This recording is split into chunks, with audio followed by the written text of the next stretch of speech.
Hello, everybody, and welcome. I hope everybody's having a great day. If you're watching this on the replay, give me a hashtag replay. If you're on this early, I've learned that usually people on this early are replaying. It takes a minute for people watching live to hop on. So I hope everybody is enjoying some good weather today. It is wonderful out here in northern Nevada where we live.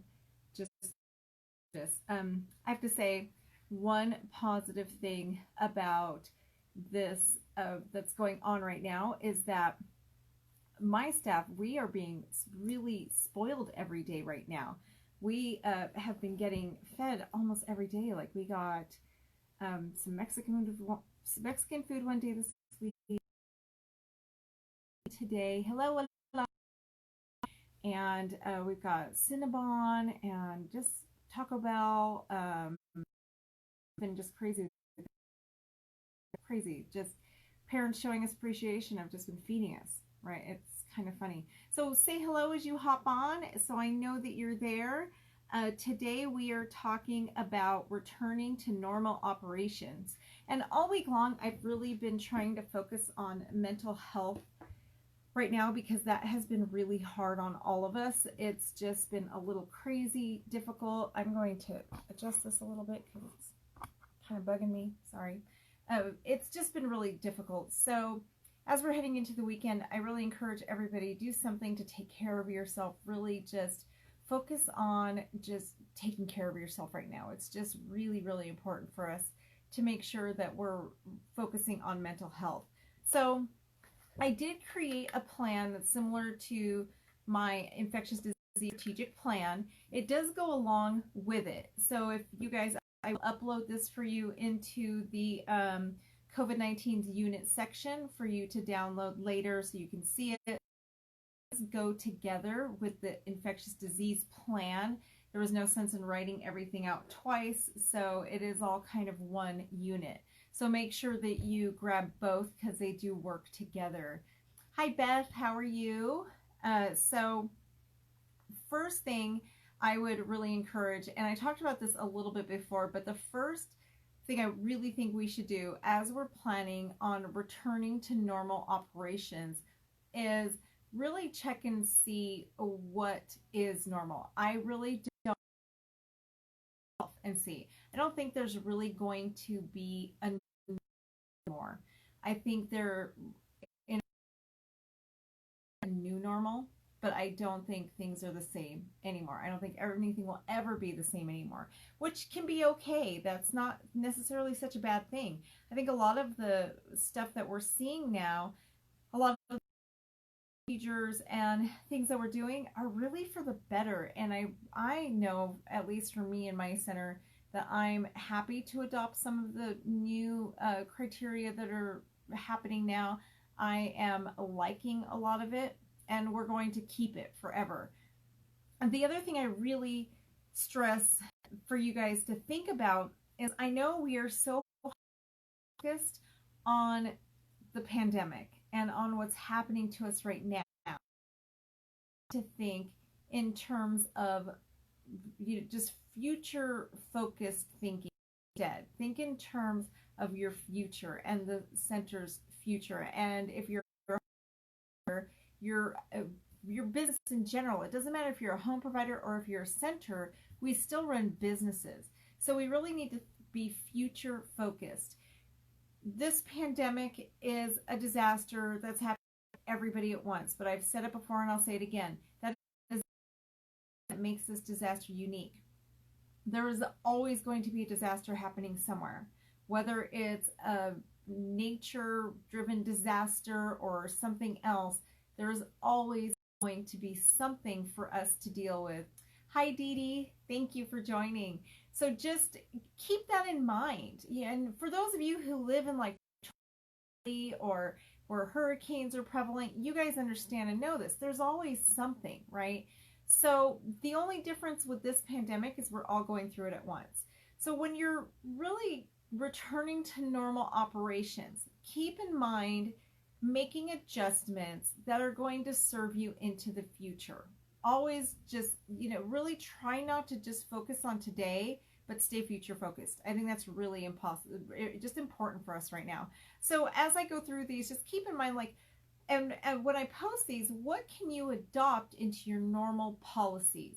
What will work for long-term policies? What can make your business structure stronger? And how can this help to protect you into the future? So those are the things I really want you guys to think about.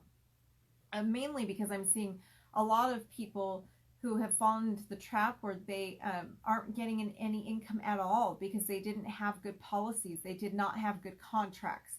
So those are the kind of things I really want you to focus on. But the first thing I think we need to do is call each individual family. We need to get on the phone, send emails, whatever we need to do, and call them and ask them, when do they plan on returning to work? This is something really important. I want you guys to notice my wording in this. I want, when you make these phone calls, send the email, or if you use like Kid Reports or Hi Mama, that's totally fine. You can send messages through there. But I really think that the personalization of a phone call is what we really, really need right now. Just make that personal touch of, you know, hearing each other's voice. I think that's really important. And ask the parents when they will be returning, not if. If opens up too many windows and too many opportunities for them not to return. So just make sure that you are really careful with how you word that. The other thing I would recommend is, before you start making these phone calls, create a spreadsheet. Hi, Corey. How are you? Create yourself a spreadsheet. And on the spreadsheet, you're going to designate, like, have a column for the family's names, and then you're going to have a column for families that will be returning, the date that they'll be returning on, the days and hours they're going to need, and then you really should separate it by classroom. So you're going to want your age groups, right? And separate it by classroom and whatnot. Something we're really going to have to be careful for those of you who still have those group size requirements. That's something we're really going to manipulate and figure out, is staying within group sizes. So the spreadsheet is going to really help you to figure out exactly what you need to plan for. How many staff members you need to bring back, how many may need to stay laid off or furloughed. That's something that's going to help you when, by the time you're done, if you're doing this as you make the phone calls, you're not going to be creating more work for yourself trying to figure all this out later, right? You'll know exactly what classrooms need what. You'll know exactly how all that's going to fit into place. So the next thing I would recommend is have another spreadsheet going. You're going to want to put the families that are not returning on that second spreadsheet. I would encourage you to put why they're not returning, if there is a possibility they will be returning. Just really keep track of that data also. And make sure you're doing that in also just by classroom. Hi, Kristen. Oh, we miss you too. You guys should just pop in and say hi. Well, right now with social distancing, you can't pop in and say hi. But hopefully when all this is lifted, you guys can pop in and say hi. So just really keep track of, so you want a spreadsheet for your families that will be returning, organized by age group. You want to organize it by their schedule, right? And then you want a separate spreadsheet for those who will not be returning. And if they have a possible return date, you want that in there too. Okay, so those are the two things that you want. The reason I encourage you to keep the spreadsheet for the parents that will not be returning immediately, and remember, there's going to be kind of two columns, the ones that aren't returning immediately but may return in a couple months. Then there's the ones that are just not returning at all. You want to keep them on your radar, and you want to keep them in your like advertising. You want to just really make sure that you're keeping them a part of your program even though they may not be here. So that's why you really want to make sure you have something like that. In case you are trying to fight for enrollment later on, you can start using that later as for solicitation purposes. So those are the two, that's where I would start. And the reason you want to start there is because you got to figure out what is your need. How many staff are you going to need? What kind of supplies are you going to have?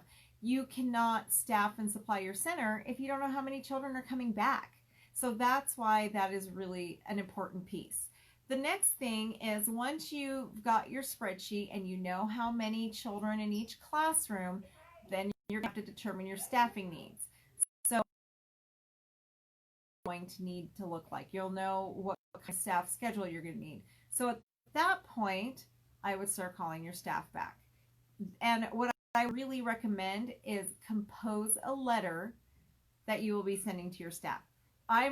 You still want to make the phone call, just call them up and say, job is ready for you, but you also want to put it in writing and send off the letter. For most of us, I think a lot of owners are really nervous about staff not wanting to come back because they're making more money on unemployment right now. So they're basically getting paid more to be at home. So it is a huge concern where we are wondering if they're going to come back, right? So that's why you need the letter. The letter will be proof to unemployment that they do have a job and that you're offering them their job back. At the same time, I would also really, really good time to do some business soul searching and really decide, is there any staff members at this point that haven't lived up to your expectations, I should say. Are there staff members that you don't want to bring back? Now is a really good time to figure that out. So that's something to think about at this time. Are you better off just moving on? Let them stay on unemployment and move on to another staff member. There's going to be a lot of people looking for jobs right now. Before this happened, the job market was very difficult. It was really hard to hire. There was such slim pickings, it was very difficult. Now it's going to be pretty easy. Hi Diane, how are you? I think it's going to be a lot easier now for us to hire at this point. So I do think that if there is staff members that were holding you back, if you had gossip issues, if you had just, any kind of tough, you don't have to bring them back. So just think about that. You can replace them at this point. So those are staff members, you can just let them stay on unemployment, let them know that you are permanently terminating. Now's a really good time, and now's a good time in retrospect because you've had that time to think, right? And just to kind of realize, if there's ever a staff that has that nagging feeling that like you dread calling them back, then that's probably one that you don't need. I really recommend listening to my podcast episode that's called When It's Time to Say Goodbye. I do go through in that episode the staff members that it's probably time to let go of, and that might help you in determining who you want to bring back and who you don't. So this is the first thing. Figure out who you're bringing back, write the letter, and just once they have a job, there's only 2 states at this time that they can refuse, and keep their unemployment. So most of us are in a pretty good position when it comes to that. I know it's not ideal. None of us want to do it. I really honestly can't believe that Congress put us in this position where we would have to make this decision, but it is what it is. It's the world we live in right now. So the other thing, the CDC is recommending group sizes of no more than 10 children. I know that will be difficult for a lot of people. So think of other ways that we can overcome that. You can do like primary teachers where you assign a group of children of 10 to a specific teacher, maybe rotate schedules. I know it's really, really hard, but just kind of think outside the box. I know a lot of states are mandating groups of 10 only. So if that's becoming a problem, you're probably going to have to differentiate and decide which parents you're going to take back and which ones you're not. So just kind of think about that and how you're going to deal with that. I guess I would probably choose between the more essential. Oh, thank goodness we have group sizes, but it's just a little bit different where I can still take more than just those minimum numbers. the other thing I would really highly recommend is, just because a lot of centers are coming back does not mean that the threat is over. So it's something we really, really have to be aware of, you guys. We have to make sure that we are still being very diligent and following CDC guidelines for a couple reasons. If you've been following me for a while, you know that I posted my indemnification clause for you guys, which I had every single one of my families sign off on, which is basically a hold harmless, where parents cannot sue us if their child gets sick on our watch during this crisis. But the thing I just have to add there is what my lawyer recommended to me, and he just basically told me that there is no protection if me or my staff are negligent. The company has to fulfill its side of the bargain, or no waiver is going to protect us. And you guys, I'm not a lawyer. I'm not here to give you legal advice in any way, but just sharing the information with you that I received from my lawyer. So just keep that in mind. It is a good layer of protection that can help us from frivolous lawsuits. But if our center is not doing our due diligence, it will not protect you from a lawsuit. So just really be careful and try and just adhere to those CDC guidelines as much as you possibly can. And that's where my strategic infectious disease plan comes in. Those conditions still need to be applied, right? So just keep that in mind. The other thing on that too is thinking in terms of the parents. A lot of parents might be very, very scared and worried to bring their children back, but they have to go to work, so they don't have a choice. So come up with a plan on how are you going to reassure the parents that their child is going to be okay in our care. We can't guarantee it, right? We could still have a breakout. It could still happen. But what can you do to help reassure your parents? Show them everything you're doing. Some of the things that we've done is we acknowledge it outright. We just tell them straight up, we know it's scary. We've put it out there, we know this is scary. We know this is hard. And then I've given them my infectious disease plan, and I've told them this is what we're doing in order to keep your child safe. It still doesn't work. Some of the things I've put into place have upset our parents. But bottom line is we're doing the things we need to do to keep their children safe. And so whenever they get irritated with us about something, that's what we just keep reminding them. That, all of this here, it might be extra work. It might not be fun, but it's all designed just to keep your child safe. We're just trying to do what's best for your child. Just keep saying that, because I can tell you, if you haven't been open, or if you've been running kind of a skeleton center, I'm running a skeleton center, but for me, a skeleton center is about 50 children a day at this point. So that's still a lot more than a lot of you guys, so that's about average for you guys. But just think in terms of, you've got to do what you've got to do to keep them safe. And the parents do not like a lot of the stuff we're doing, right? That's in that plan. They don't like not being able to walk to the classrooms. They don't like that we're not allowing shoes in the classrooms, or what we're actually doing is making them keep a pair of shoes here that they change into. We're making them keep a pair of clothing here that we change them into. They don't like them. It is a lot of work. It's a lot of work, but it's what we need to do to keep the children safe and our staff safe, right? So just keep those things in mind, and just really go over those CDC guidelines.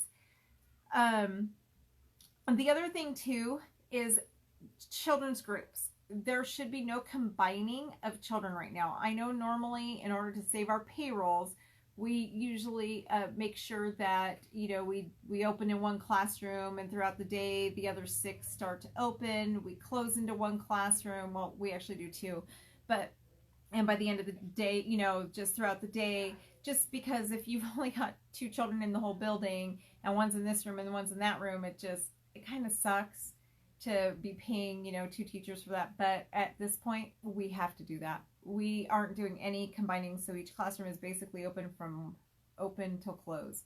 Each one has to. so that the groups are always the same. We don't do any kind of group mixing. And we also don't do teacher mixing, which is not easy, but it is doable, you guys. So the way it works is each group of 10 children is assigned one teacher and one breaker. Okay, it's not easy, and you guys will see what I'm talking about. So each classroom, though, so like one of my classrooms may have, let's say, 12 children in it, but we'll have the two different groups that kind of keep separated, and then that one breaker can break both those teachers. But it's really where it becomes difficult is that you can't have a breaker like we normally do going from each classroom, because then that breaker is spreading it all over, right? And I was, if you guys listened to my second to last podcast interview I did with the pandemic specialist, he gave out a really good comprehensive plan that's about 30 pages long on what we should be doing to keep the children safe. And one of the things that really jumped out at me and just really scared me was that the virus can live in the air for 24 hours.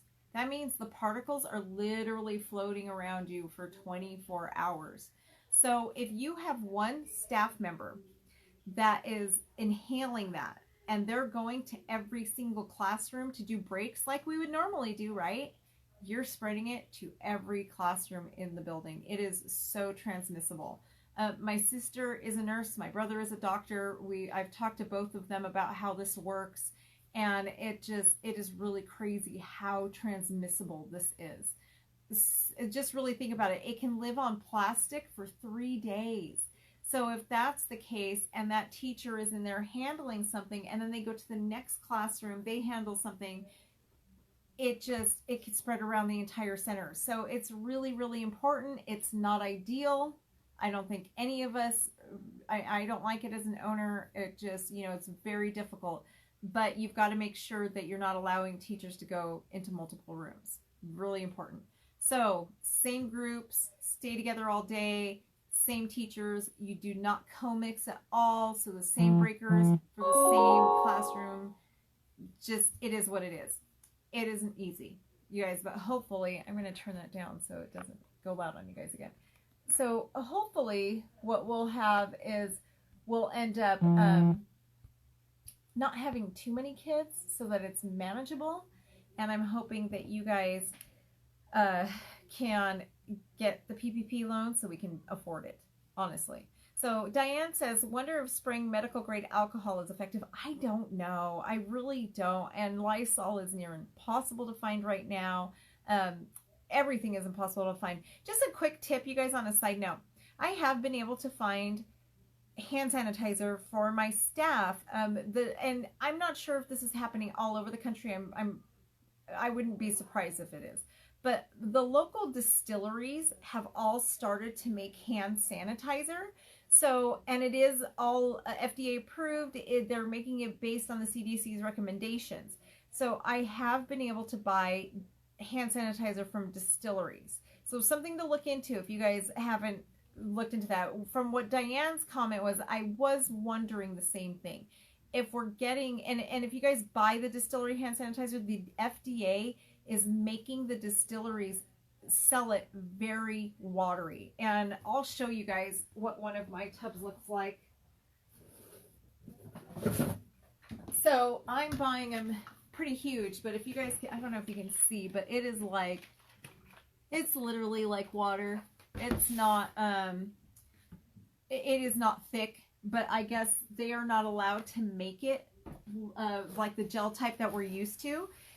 From what the people at the distillery were telling me is that if they add the aloe, that normally is what makes it that gel-like substance, that it actually doesn't make it strong. It dilutes it enough that it's not strong enough to kill the virus.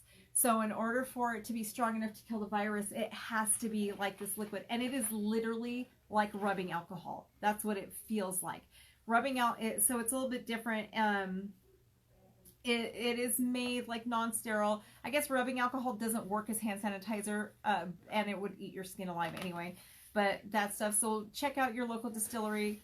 I'll tell you, it smells so bad, but it works, right? So I have actually also wondered if, since it is so runny, I do have to wonder, but I don't know, if maybe we could put it in spray bottles and use it as, you know, it's so hard to find Lysol. I don't know. Maybe it's something I'll ask the distillery when I go get my next case. I'll tell you what, too, in my region, it is not cheap, you guys. I paid over $100 for 3 gallons, but I don't know how else to get it. So we're buying it right now. That's all we can do. And I have it everywhere. And I know, you know, it cannot, you know, and the other thing I have to say, though, is it cannot replace hand washing. But so the hand washing criteria has to absolutely stay the same. It cannot replace hand washing, but it is good to have it for extra here and there. We keep it, you know, just everywhere around our building. So if anyone's about to touch a doorknob, you can grab it really quick. So just something to think about.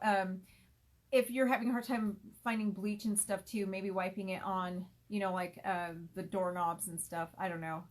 Bleach, we've been able to order pretty good, but that's something to think about. So, and if you can't get a hold of hand sanitizer, that's a way to get it, is try your local distilleries. They seem to be doing a pretty good job of making it. Let me see what else I've got here for the staff. And I do have all of this in writing, so don't worry, you don't have to remember everything I've said. I have it all in writing for you guys too. So the other thing is mental health. And I think, yes, mental health is a huge concern right now. So it's something I think we really need to think about. I know, you know, and it's really hard. If you watched my video yesterday that I did, I talked a lot about this. So if you haven't watched it, I'm not going to get too much into it today, and I recommend you watch it. But the one I did last night, and if you haven't, you'll get to see my wild horses. But it's something we really need to think about. It is really hard to work. If you've been closed and you're going to be reopening, just my word of caution to you is it is so tense to be in your center right now. It is just extremely hard. All the criteria we have to adhere to right now, all the extras we have to adhere to, and just the tension from knowing what's out there. And every time there's a threat that occurs, you know, and we hear things all the time. I mean, people gossip, and normally it's easy enough for us to roll it off our shoulders. But in this case, we have to take everything seriously, right? So every little thing we take, as management, we have to investigate it. While this is happening, our teachers are scared because they're hearing like so-and-so might have been exposed to, and it's always this hearsay stuff, but it's enough to scare everybody all the time, and it's enough to really, where we have to investigate and make it hard. And with all the extra sanitation that's going on and rotating toys, and my staff is exhausted by the end of the day. It is hard right now to be working in a center. So for those of you who are open, you know, in the comments, you can let the other owners and directors out there who haven't been open yet know what it's like. But it is extremely tense all the time. It is stressful.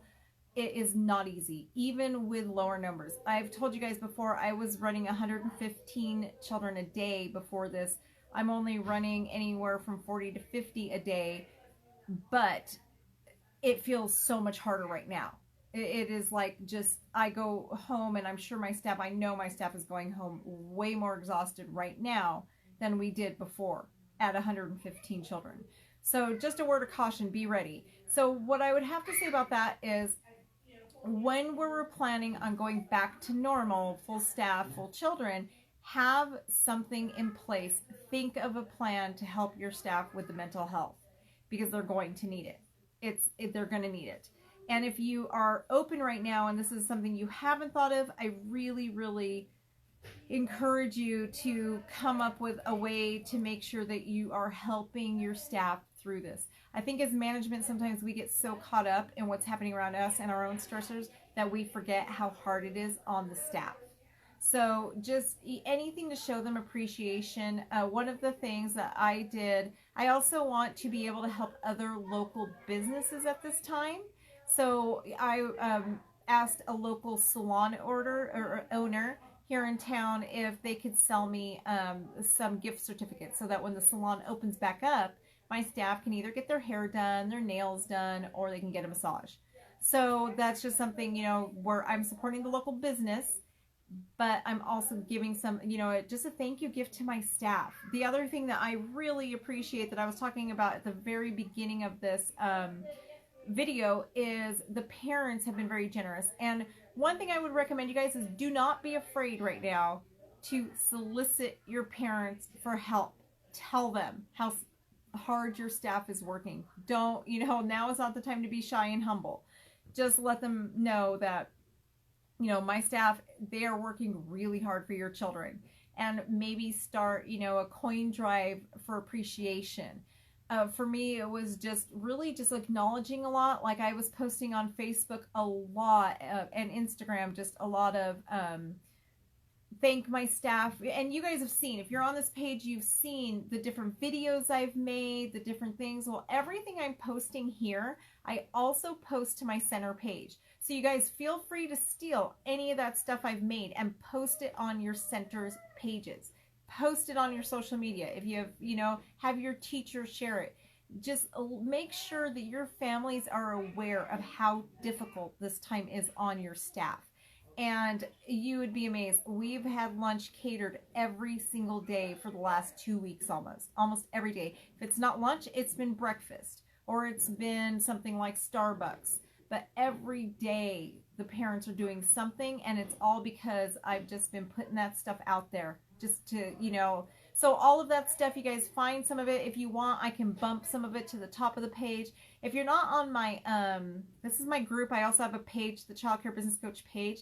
There's a lot of it on there too. Steal it, share it to your Facebook pages. Make sure your parents know how hard your staff is working and how difficult this is. And you'll see what they start coming up with. They just don't know. I mean, everybody is so caught up in themselves right now that they're really not looking at what everybody else is going through. And the news is always talking about how hard it is on the medical profession, but it's hard on us too. It is not easy. I know, Corey, you're open. You can attest to that. It's not easy. So take the stuff I have, share it on your pages, your child care center pages. Make sure your parents know what your staff is going through right now. And that will help to get more appreciation. And it really does help. It really, really does motivate. Like today, we had a parent bring us Olive Garden for lunch, and for breakfast, we had Cinnabons. It is not good on the waistline and the jeans, but it makes my it makes my staff happy, and it makes them feel really good. So just to know that the parents are showing the appreciation. And on a side note, for the Olive Garden, that was really nice, is we don't even have an Olive Garden in our town. The town I live in does not have an Olive Garden. The parent that bought us Olive Garden actually had her parents drive to the neighboring town to get some for us. So yes, Corey says, I was just talking to my assistant director. It is, and it feels so nice to have that appreciation. But I'm posting, you guys, every day on my center's Facebook, Instagram, everything, every day. And if you're on if you're a friend on my personal account, you guys will see too. What you see on my personal account is what I'm putting on my center's page. A lot of what I'm putting on my personal Facebook is for parents, because a lot of my parents friend me. So that's pretty much what I'm putting out there so they can see. I want them to be aware that their child isn't the only one here right now, and it is hard. So just keep that in mind. Let's see, Corey says, I'm letting them know that these extra efforts help when they take. Yes, absolutely. Just letting them, and they really just don't know. They really don't know. And now's a really good time too for the parents that have their children at home. Now's a really good time too to make them aware, like, hey, you've had them home for a month. We get them every day, right? Just that reality check. Now's a good time to subtly and tactfully, I wouldn't straight up just go out there, but just putting these little things out there. It's a good time to subtly let them know, like, we do a really good job all the time, and we deserve appreciation. My staff works hard in those classrooms, and they deserve the appreciation. So I'm really good at creating subtle messages. And I post them here for you guys all the time, so feel free to share them. You can take them, share them, do what you need to do. I'm always creating something for, and I always, when I create this stuff, I do create it in mind. Like, I make it generic enough so that it can be shared and it applies to all of us. So feel free to take any of it. So safety measures. One of the things I will be adding to my strategic plan is I am designating an on-site safety manager. And you guys, I'm sorry, I'm going to take a drink of water. Sorry, I'm starting to just get dry here. So, and this was actually a suggestion, again, from Andrew Rozak, who was on my podcast a couple weeks ago. He came up with that plan I was talking about earlier. This is something that he suggested. And the safety manager is going to be responsible for ensuring that all protective gear is always in stock. We're doing masks, and I'm sure I've shown you guys, my mom made us all some cute, where did mine go? Well, it's here. So my office is an absolute mess. It's driving me crazy, but, oh, here it is. Just piled underneath the paperwork I have. Super cute. My Minnie Mouse mask. She made us all 3 each. She made my staff 3 of us each, which some of the other ones are actually different cut. They're all polka dots, so she's so funny. So like there's pink, red, green, polka dots. But making sure we also have the disposable type, just in case they don't want to use these, are thick. So I have disposable. They are very hard to get a hold of. So my staff knows if they're using those disposable ones, they get 1 a week. I don't know when they're going to run out. When they're gone, they're gone. So they each have at least 2 of these. And then we do have a box of about 100 disposables. Gloves, another thing. And you guys, I'll tell you another thing about gloves. I posted on my center's Facebook page one day that we were having a hard time finding gloves. And I just put a call like to the parents saying, hey, we're really having a hard time locating gloves. Can you guys help us out? If you happen to be out and about and see them, pick them up for us. We'll pay you back on, whatever day you come in.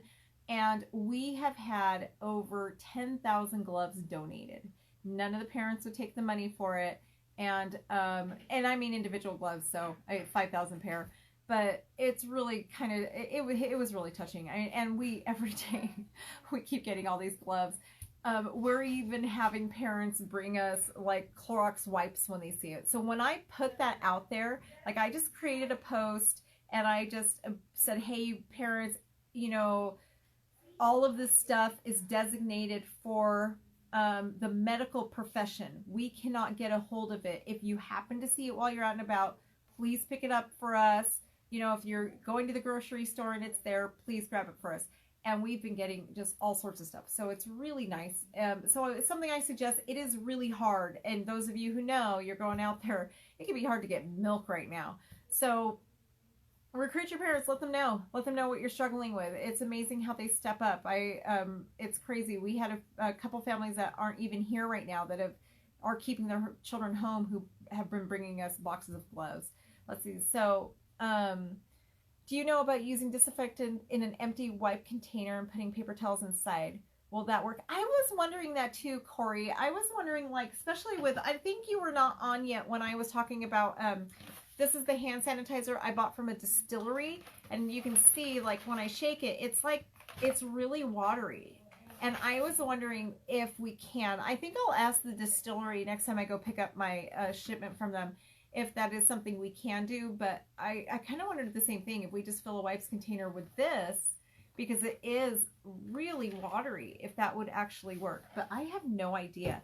I am talking to the pandemic specialist on Tuesday, so I'll ask him too if that would work. So I'll talk to Andrew and ask him about that. And by the way, speaking of Andrew, I'm teaming up with the state of Nevada to do some webinars, and we're trying to figure out how we can stream them onto this page as a live too. So Andrew's going to be on that. I'm going to have an advocate for how to help us really learn how to advocate for our field. She's going to do some training and tell us what we can do. And I'm trying to figure out, because the state of Nevada is sponsoring it, even though I'm putting it together with the Children's Advocacy Alliance.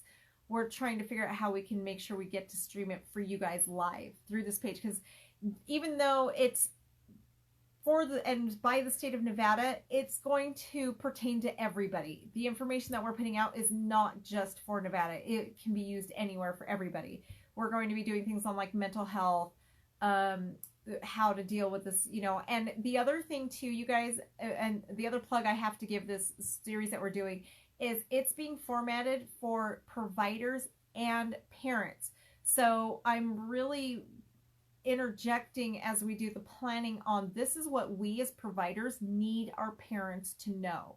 So that's where, like, hopefully I'm going to have it in a format where you guys can share it to your families, because it's going to have a lot of information that we want our families to know. So just so you guys know, that will be starting Tuesday at 1 p.m. Pacific Standard Time.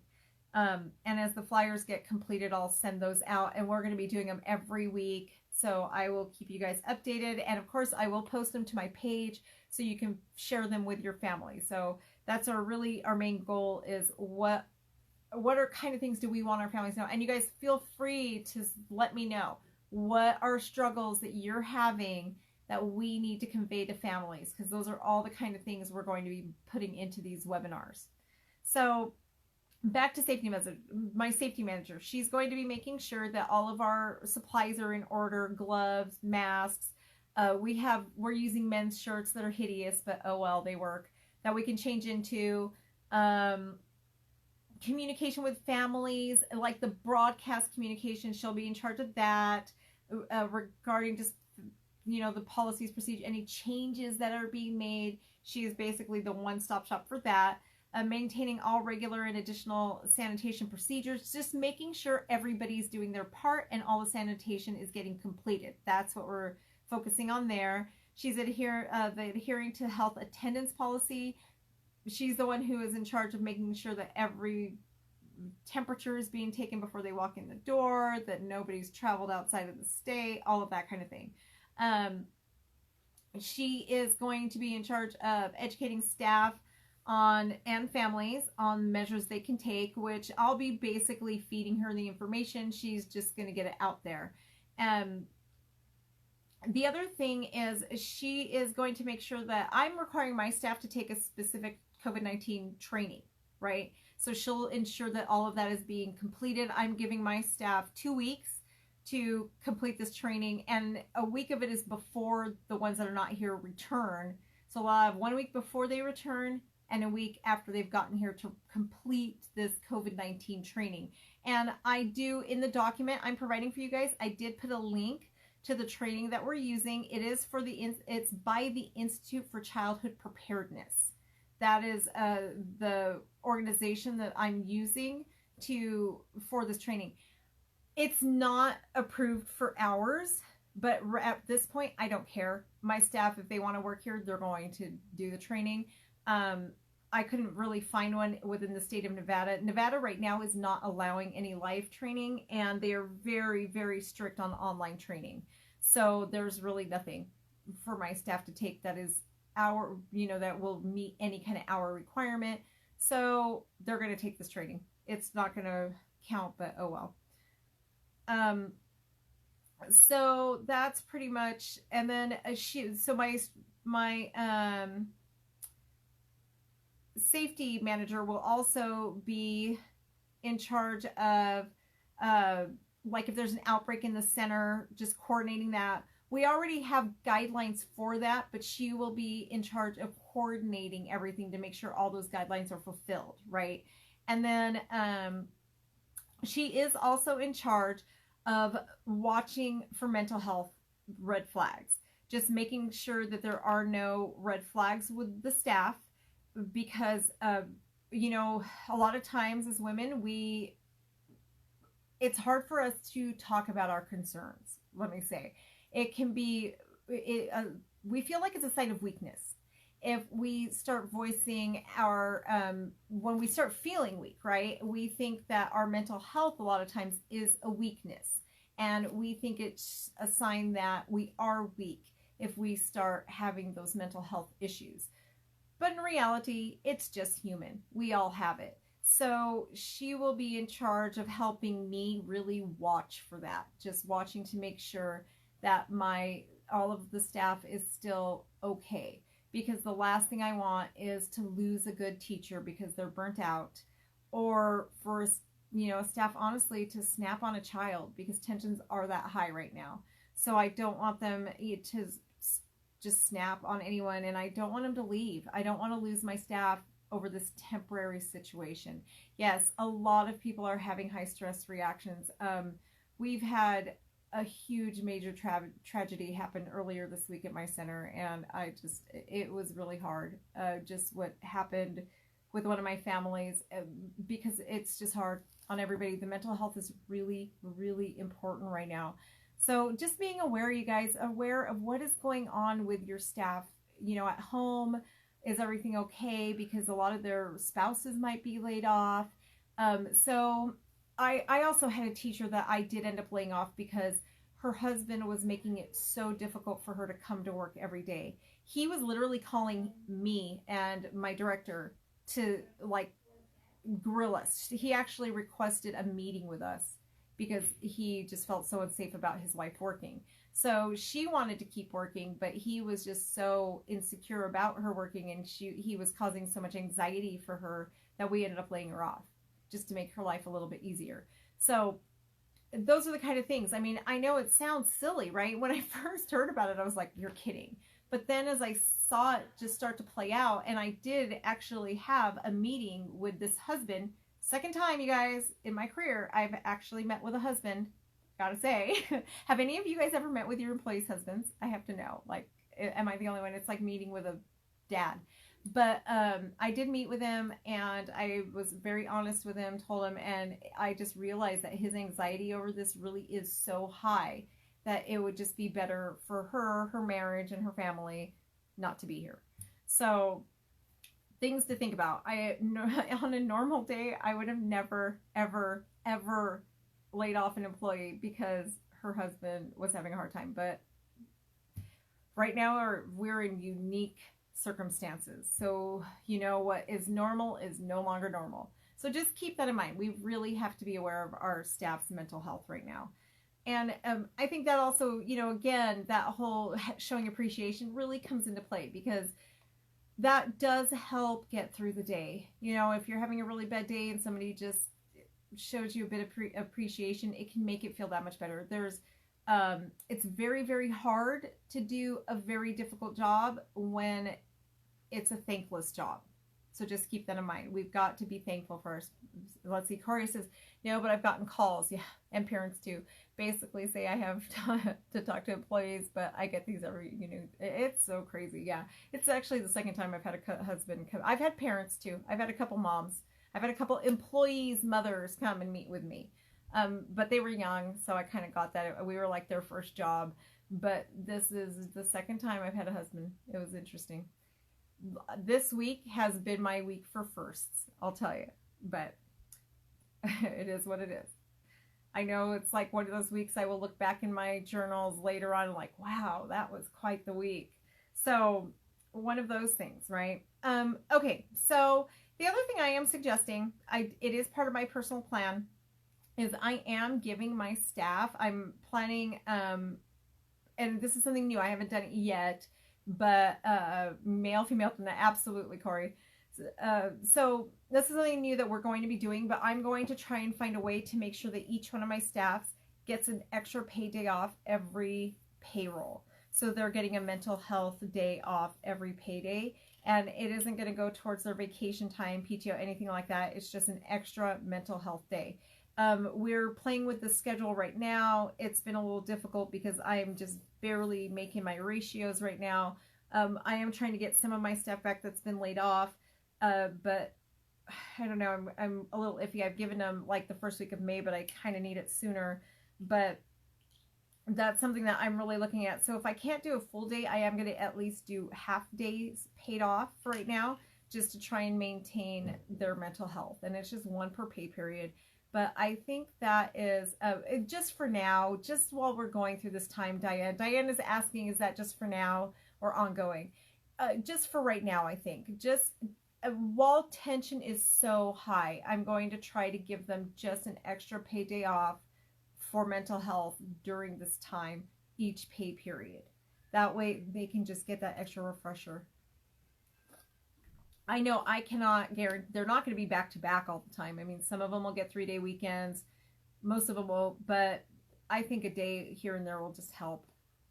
So that's my goal right now, to just try and figure out how I'm going to incorporate that. I have actually been trying to recruit some of the subs I have on backup, but it is going to basically take a full-time person to, you know, if you've got 10 full-time people, you're going to need one person basically to fill that. So something to think about. It is something I'm going to be doing just to make sure that they feel appreciated and that I'm taking care of their mental health.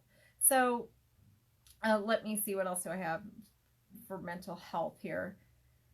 Yeah, I think it's really just being conscious. A lot of times if we just know, and really looking for those signs of overwhelm and burnout, if you see the overwhelm, then we have to figure out a way to give them a day off. I mean, it is literally our responsibility right now. If we're seeing that our staff is getting overwhelmed, then it is literally our responsibility as leaders to ease that burden. Because if we don't, we're either going to lose them or they're going to do something that we regret. So just really think about that, you guys. It's not a position we want to be in. We don't want staff to snap on children. You know, if this was any other kind of job, we could, you know, basically expect them to just, you know, tough it out. But when it comes to children, it is not worth the risk. Absolutely not worth the risk. So just something to really, really consider and think about. Really watch those signs of overwhelms. We are in a unique position right now where we can really set ourselves up for abuse cases. So just be aware of that and try and help them as much as you can. And, you know, the reason that I bring that up even is because I did read a case of that happening into another child care center in California. So it really just was a huge eye-opener for me that it is that tense right now, right? It is really that hard. And so it's not something that any of us ever anticipate, but it's not something we ever want to experience. And we don't want to be that center in the news, right? So as leaders, we need to do everything in our power to make sure that our staff doesn't get to that point, because, you know, we can't let them get to their breaking point. We don't know what their breaking point is. We just don't want to take that kind of a risk. So some tough stuff to think about, but right now there is a lot of tough stuff for us as leaders to think about. And also I've been trying to think of and find just self-help information, stress management techniques. We do have a private employee page. So just sharing articles, even YouTube videos on just strategies and techniques that they can do to take care of themselves, even if it's just drinking enough water every day. You know, a lot of people don't realize how much fatigue is caused by not drinking enough water. Little things like that go a long way. I even shared, like, I've been having a hard time sleeping, and I'm narcoleptic, which is bizarre. Narcoleptics never have a hard time sleeping, but lately I do. Well, that's really not true. Narcoleptics can actually have insomnia. But so one of the things I've discovered that's really, really helped me is if you go into YouTube, there's thousands of videos on sleep meditation. And it just really is a way to helps your mind not to race so much. And it really just helps, like, to just get centered. And I literally, if you just go in and Google Christian sleep meditation, you'll get some really great, or just sleep meditation, you can get some really great meditations just to help you fall asleep and just kind of turns your brain off. Because if you're anything like me, your brain just goes and goes and goes, and you can't go to sleep. And then there's also just, I wake up all night long and my brain is still just racing and racing and racing. So I literally found this one that is 8 hours long. And every time I wake up, I hear the soothing voice, and I just really try and focus on it, and it lulls you back to sleep. So even something like that, you can just post on your employee's Facebook page, because if they're stressed out, they may not be sleeping. So think about that. So Corey says, my sister, who is a therapist, gave me a link to a very nice self-help journal. Oh, that's great. That can be printed out for staff. I can share. Oh, that would be wonderful, Corey. If you could share that with us, that would be fantastic. So yeah, and I know if you guys saw, or if you haven't listened to my current podcast, I just did with Beth Cannon. She has a really good journal too that she provided, and she has a very inexpensive class that even, I don't know, even, you know, purchasing it for our staff, it's only $5. She gave us a promo code, so it is just to help getting through this time, and it was only $5. So little things like that can go a long way to help them with their well-being, right? And just helping them feel better and not so stressed. So those little things can go a long way, but those are, you know, above and beyond the other things I have in my strategic plan, which I gave you guys weeks ago. This is all just the new stuff for coming back and just an addition to all of that. So that's all still applies. This is just in addition to, and just a plan to come back into action. A little bit more that I've learned, you know, throughout, like when I first wrote that strategic plan, we were really just starting out, and I was trying to figure out how we can plan, how are we going to, like, the procedures we need to get through this. Now this one is just, now that I've seen things play out, the things I've noticed, and also how are we going to get back to our normal amount of children out there. The other thing I have to say is, I have been, as a business owner, you know, if you guys watched my Recession Proofing Your Business series, one of the things I tell you guys, it is our responsibility to protect our businesses. We have to, you know, I always tell my staff that my business, my zoo and around here, this is our queen bee, right? And what do the bees do? The bees protect the queen, right? So if Zooin is the queen bee, we got to protect the queen. We always have to protect our queen bee. And so we've got to do what we need to do. Those parents who aren't returning, if you guys have a wait list, it's time to start calling the wait list. And even if you're not open, it's okay to just start saying, hey, you've been on my wait list for a little while. We will be opening, Diane, I'm going to use you for an example, in June. And so if you want to enroll for our June session, we are taking new enrollment, you know, and let them know that you're not 100%. We don't know for sure, but, you know, so just make sure in your wording, we are hoping to open in June. So if you would like to enroll, we are open to enrollment, and make sure that if you put it in writing that you do have language that says, you know, just in case, it's not June, you know, just to cover yourself. But I had a family who actually came in, and we started calling on our wait list. And do we use this year? We use ProCare, which is kind of, I don't use a separate software, a CRM software, but I do use ProCare's wait list. And then I do actually keep all the data, like even ProCare doesn't have like an official CRM, but it works like a CRM. So my husband comes from the car business. So for him, a CRM is extremely detailed, right? But so ProCare does keep data for me. So I do have like a wait list. I have like my parents that may not be back. I will keep them in a file on ProCare so that I can keep mailing them and keeping them in my marketing world, right? But I don't have a separate CRM per se. So, but back to what I was saying, just call the wait list. Make sure that, I would definitely call. Like I was saying, we did start calling, and I asked, we had one family who's been on our wait list for 2 years. And since then they've had a second child. They were so excited that we called that she basically said, she's like, I don't care if I have to start my child during this pandemic, I'm going to get my child into your center. So I basically told her, like, you don't have to start him now. It's okay. This is when we plan on reopening, you know, and I told her there's no guarantees, but this is when we're hoping you will have a spot if you pay the deposit now. She did, and she enrolled. So I would definitely start looking at that, you guys. And here's, you know, I've been telling you guys for weeks that one of the things we're going to see is a lot of centers going out of business, right? And I think for two reasons. I think there's a lot of owners out there who are just done anyway. They're burnt out. They're done. This took them over the edge. They just don't want to do this anymore. Second thing is there's a lot of owners that have really mismanaged their money, and they can't survive this even if they get the PPP loan. The ideal, maybe PPP, I would, for an owner that's on the brink, the PPP is probably too risky anyway. So the thing is that we're going to see a lot of centers go out of business. My assistant director went through our wait list the other day, and there are 335 children on my wait list now. My wait list went up by 135 children. We were right at 200 before this happened.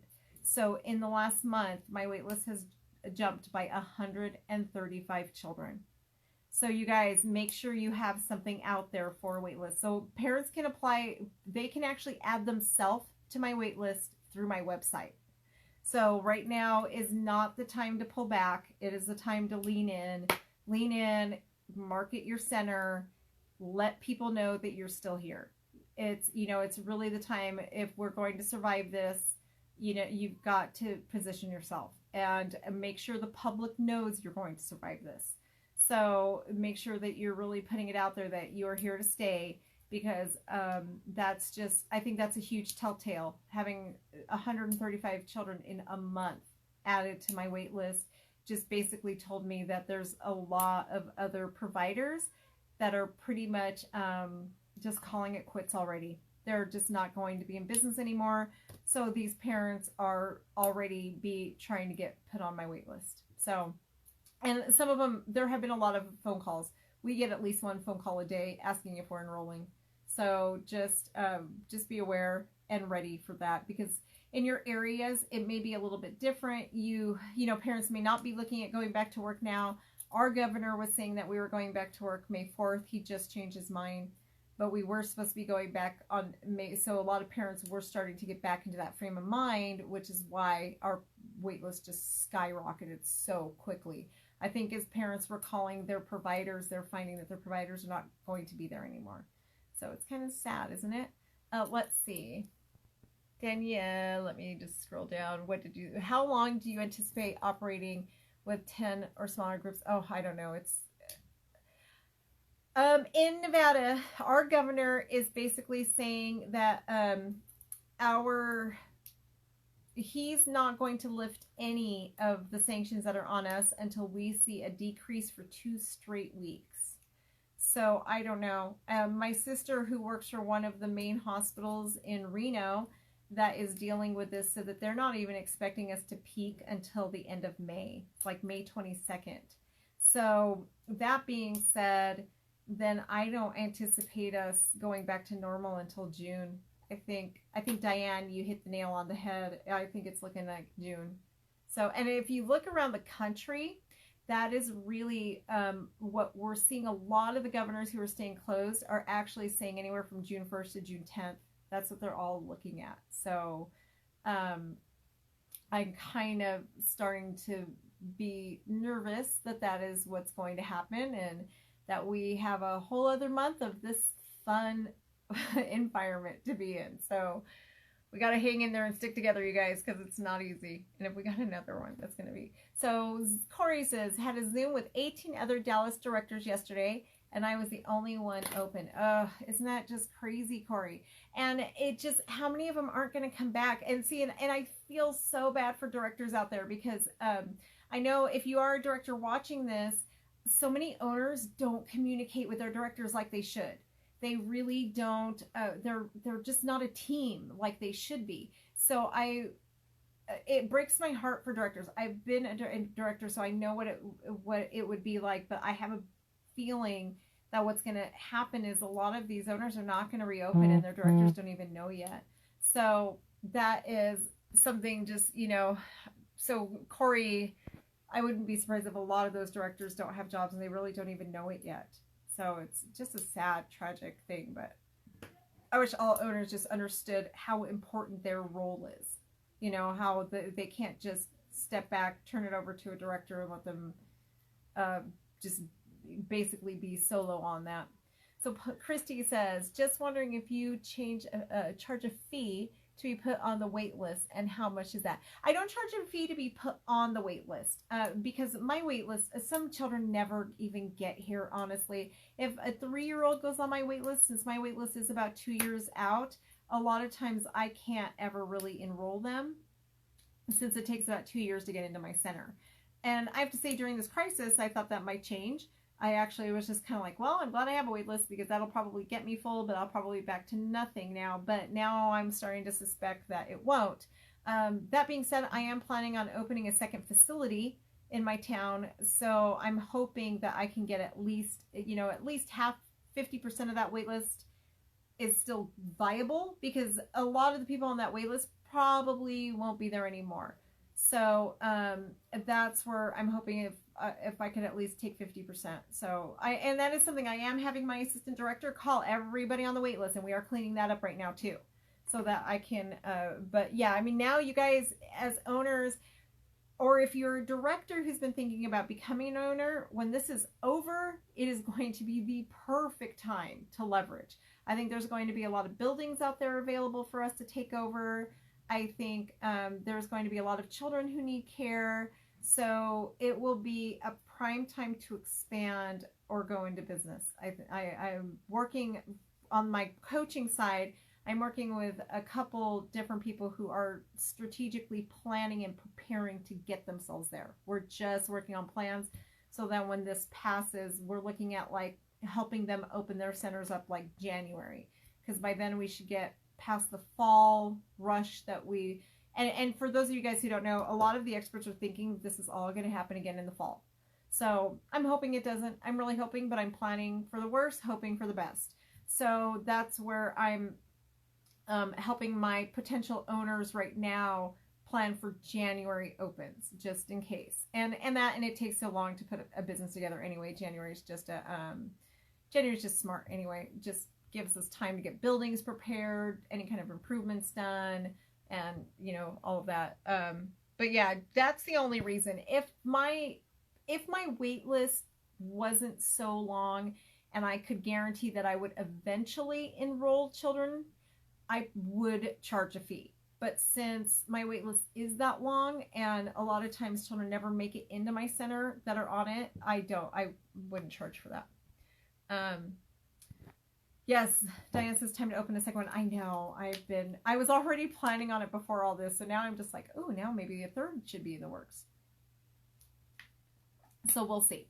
We'll see. I know I definitely need another one in my city, and then maybe another one in Reno. So does anyone have any other questions? Those are pretty much the additions I have for now. And wow, this has been a long one today. But any questions for me, you guys? I don't mind answering questions. Hopefully this has been helpful, and hopefully the document will be even more helpful. And make sure you listen. The last 3 episodes of my podcast have really just been focused on trying to get you information to help you through all of this. The ones I really recommend are Andrew Rozak. He was amazing on just giving us that honest, this is what we need to do to keep safe. And Beth Cannon's, that was just wonderful for anyone who's really struggling right now. That is a really great episode.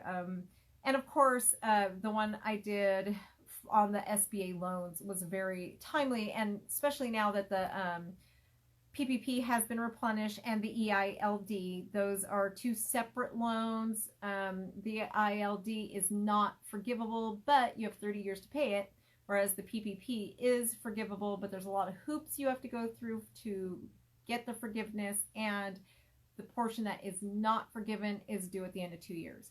So I do have, lots of resources on that too. So if you guys don't have any questions, I'm going to end for tonight, but feel free, if you replay, just type in any questions. I do go through the videos after I'm done to make sure I answer your guys' questions. So you guys have a wonderful weekend. Take care of yourself. I am taking my kayak out for the first time this season. I'm so excited to be by myself in a little lake in the middle of Nevada where nobody goes. So I hope everybody does something to take care of themselves this weekend. Bye, guys.